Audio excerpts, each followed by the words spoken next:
What's happening? Happy Wednesday. Welcome to another day and another segment of Giggles and Grief with your host, Teresa Foster. Yes, I didn't do one this morning. I decided to do one this evening. It was raining too hard this morning, so when I was rushing, I didn't get up in time. So, hey, and work be tripping. My kids, I work with uh speed, so that's all I'm gonna say. So I was running slow, and then when I get there, they slow, so I ain't got time for that. But anyway, um like I tell you, this giggles and grief.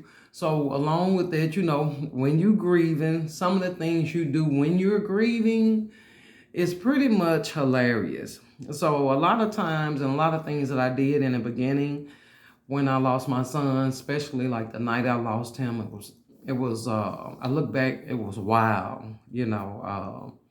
some of the things I said, some of the things I did, it was a trip. But when you lose somebody, why do people always come to you, and the preachers especially? Well, he gave his child for you. Yeah, you're right. But he did that. He knew. We didn't know. So that's the first thing you say, and that's the first thing I said. I don't want to hear that. Move around.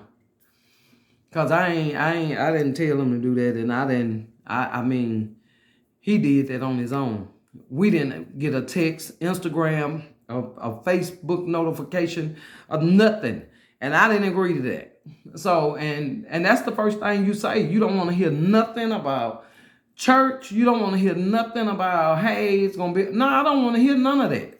Because I don't. But then I look back now where I am today, sitting here having this conversation on my channel with you and my viewers and saying, hey, I'm smiling. I can see the light. But back then, oh no. I didn't want to hear that. I went so far as I went to church, and some kids joined church, and the pastor was talking, and I said, it was like, you join the church, you believe in God, and this is a right step to take, and I just was like, oh yeah, mine was baptized. Oh, I ain't been back to church since. I'm not gonna lie. I didn't want to hear that. Because in a time of grieving, you don't want to hear that. You think the bottom has fell out of your life. Everything has been taken from you. Now, people with other kids that have more kids, I don't know how they react. But by me having no more kids, that was my only child, I don't have anything to hold on to, grasp to, so I won't have grandkids. I won't have to see him go to the prom, see him have his first girlfriend. His little crush is coming up. He died at 13. So I won't never see any of that. But I do know that he is with his father. He is with our father, and he is in a good place. He wouldn't come back down here if he had to. So he is in a good place. So with that gives me peace, and it lets me know that, hey, I raised him right, and he was a good kid. He was my prince. But like I tell you, when you lose somebody, you don't want to hear all that. And people telling you, you need to get up, you need to do this. I ain't want to bathe. I ain't want to do none of that shit. I was like, man, get on out of here.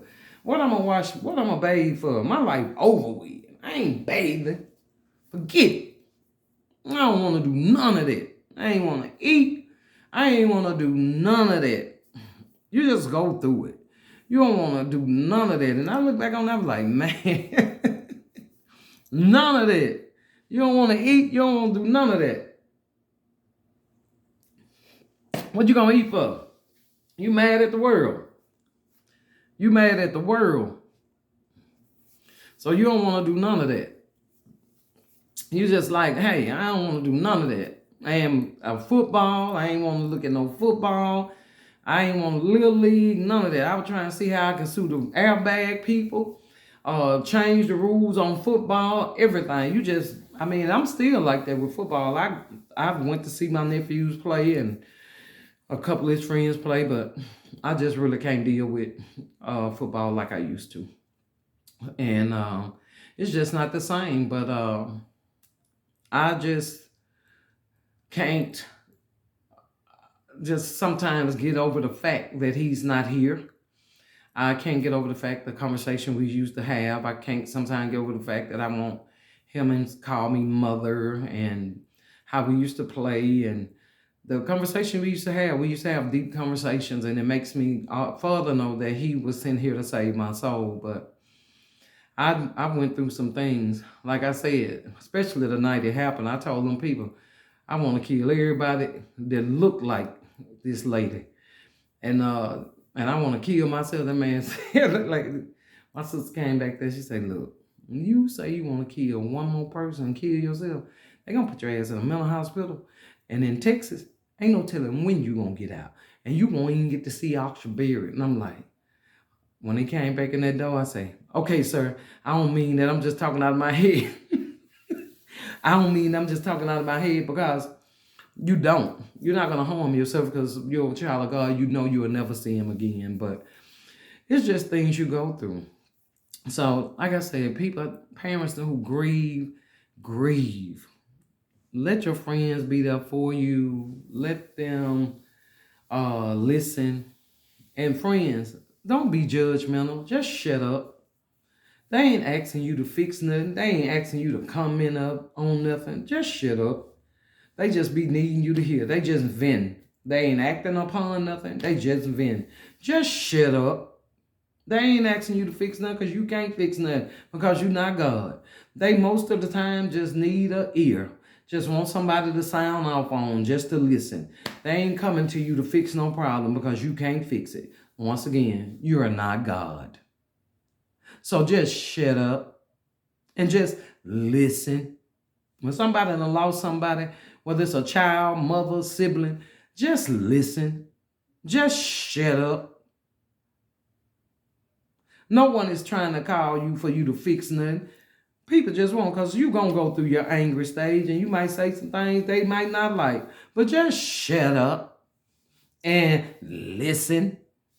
So, like I said, it's a long journey ahead. And I've been knocking it down. God has been so good to me, and he is the one. He is the one, the only one that has kept me going. The only one. I have people around me that pray for me, but truly has brought me through is God. Me depending completely and totally on him, and that's what I will continue to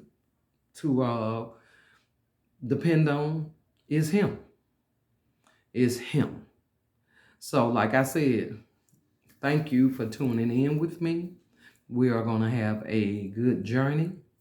It's going to get wilder and crazier, and the top is going to get hotter.